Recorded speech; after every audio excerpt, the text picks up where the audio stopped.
একটি খবর আমার দৃষ্টি আকর্ষণ করলো। খুব ইন্টারেস্টিং এবং খুব মজাদার। আমি হাসবো নাকি কাঁদবো, নাকি এটাই বাংলাদেশের মানুষের দুর্ভাগ্য, তা আমি বলতে পারি না। খবরটি হলো এরকম: জাতিসংঘের যে সাধারণ পরিষদের যে সভা হবে, সেই সভায় বর্তমান অন্তর্বর্তীকালীন সরকারের ৭ সদস্যের একটি প্রতিনিধি দল অংশ নেবেন। সেই প্রতিনিধি দলের ৭ জনের একজন হলেন বর্তমান অন্তর্বর্তীকালীন সরকারের প্রধান উপদেষ্টা ডক্টর মোহাম্মদ ইউনূস, তার কন্যা। এটা কি এক ধরনের পরিবারতন্ত্র বা স্বজনপ্রীতি নয়? অনেকেই কিন্তু এমন অভিযোগ তুলছেন। আমি জানি না প্রধান উপদেষ্টা তার মেয়েকে এই প্রতিনিধি দলে কেন রাখলেন, কী উদ্দেশ্য তা আমি জানি না, বা এটা এখন পর্যন্ত কেউ বলছেন না কী কারণে রাখা হয়েছে। কিন্তু মানুষের মনে কিন্তু এই ধরনের একটি প্রশ্ন আসতেই পারে, এবং এটা খুবই স্বাভাবিক যে আগে দেখা গেছে অতীতের সরকার প্রধানগুলো তার আত্মীয় স্বজনকেও এমন সব অধিবেশনে অধিবেশনের প্রতিনিধি হিসেবে নিয়ে যেতেন।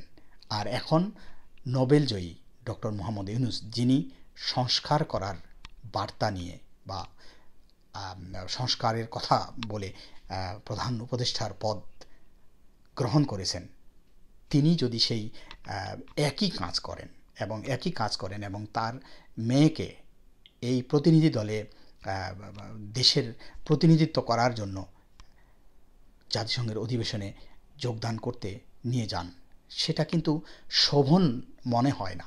সেটা কিন্তু এক ধরনের স্বজনপ্রীতির মধ্যে এটা পড়ে।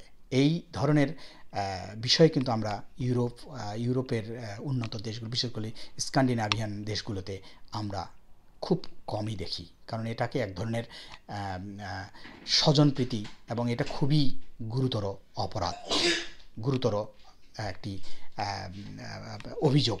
এমন অভিযোগের বিষয় যখন প্রধান উপদেষ্টার দিকে আসছে, আমরা দেশের মানুষ কিন্তু এমন কিছু আশা করেন না প্রধান উপদেষ্টার কাছ থেকে, যে তিনি স্বজনপ্রীতি, দলীয়করণ বা পরিবারতন্ত্রকে কায়েম করবেন। এই বিষয়টি কিন্তু আসলে পরিহার করা উচিত বলে অনেকেই মনে করেন। অন্যদিকে আরেকটি বিষয় আমার খুব দৃষ্টি আকর্ষণ করেছে। শেখ হাসিনা, সাবেক প্রধানমন্ত্রী, তিনি দাবি করেছেন এক ফোন আলাপে যে তিনি পদত্যাগই করেননি।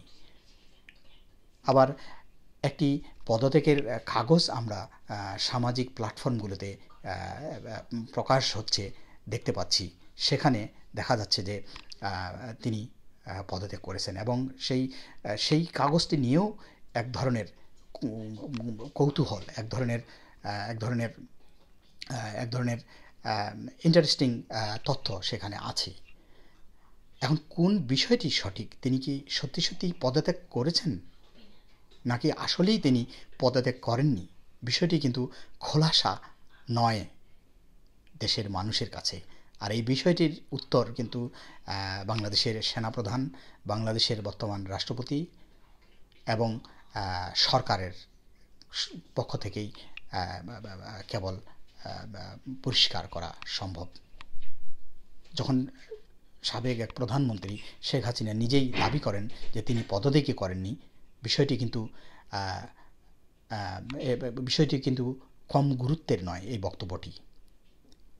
যাই হোক, যে ধরনের ঘটনা ঘটছে, যে ধরনের খবর বেরোচ্ছে দেশের, আরেকটি খবর চোখে পড়ল যে সমন্বয়করা, শিক্ষার্থী আন্দোলনের, বৈষম্যবিরোধী আন্দোলনের যে সমন্বয়ক কয়েকজন ছিলেন, তাদের মধ্যে কয়েকজনের বিরুদ্ধে অভিযোগ উঠেছে ত্রাণের অর্থ তছরূপের। খুবই হাস্যকর, খুবই লজ্জার, খুবই দুঃখের। আমি হাসবো না কানবো আমি জানি না, তবে বিষয়গুলো কিন্তু খুবই গুরুতর। এমন সব ঘটনার জন্যই কিন্তু দেশের মানুষ গণ অভ্যুত্থানে অংশ নেননি। মানুষ কিন্তু সত্যিকারের একটি পরিবর্তন, দেশে একটি আইনের শাসন, দেশে মানবাধিকার প্রতিষ্ঠার লক্ষ্যেই কিন্তু মানুষ আন্দোলনে ঝাঁপিয়ে পড়েছিল। যা হোক, আমি আজ এখানেই শেষ করছি। তবে এরপরে হয়তো নতুন কোনো বিষয় নিয়ে আপনাদের সামনে কথা বলবো। সবাই ভালো থাকুন।